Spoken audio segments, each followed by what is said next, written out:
you are a parent and you are concerned about your child's development, you might be getting bad advice from the pediatrician.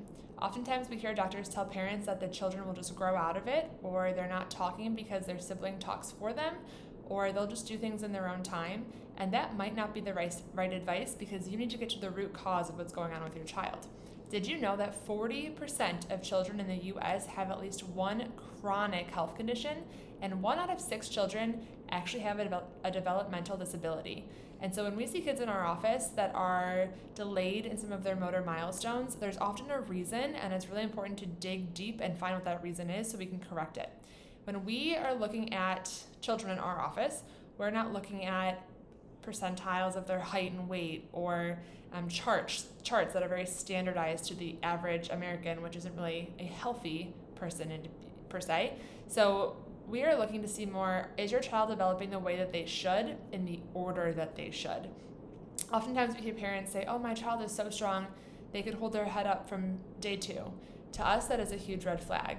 If we see a child who is pulling to stand at 4 months, red flag. If we see a child who never crawls and the parents are so proud that they're walking by 8, 9, 10 months, that's an issue. We see these things because they are impeding the brain development and causing more issues further on, where we see primitive reflexes that are retained and other issues because our children were not developing in the way that they should.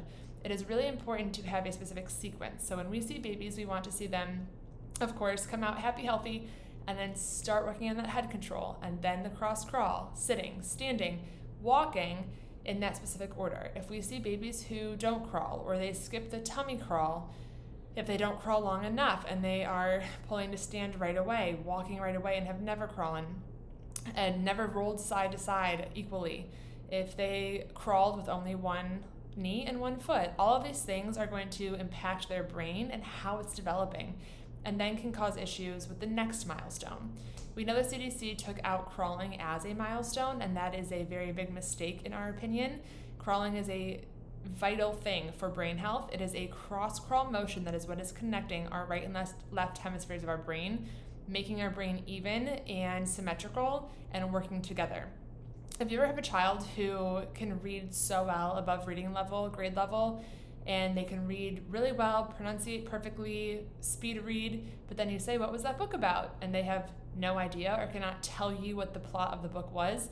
Those two areas of the brain are on opposite sides. And so we'll see kids who are so left-brained or so right-brained, but then it's not matching.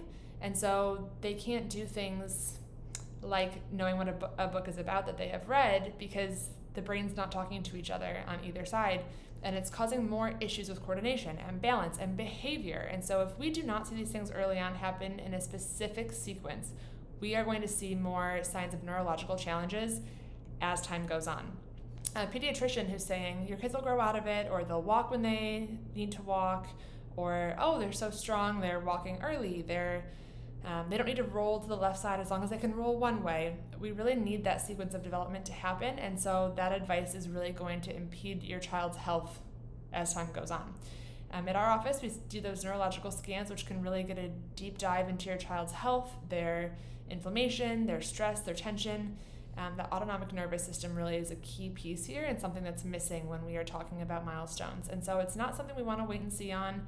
It is definitely something that we need to kind of attack early on, because we're going to see more benefit. It's a lot harder to fix something when there is an issue versus catching it, nipping it in the bud, or even preventing it. And so at our office, we really want to get to the root cause of developmental delays and stop them from ever happening for our kids.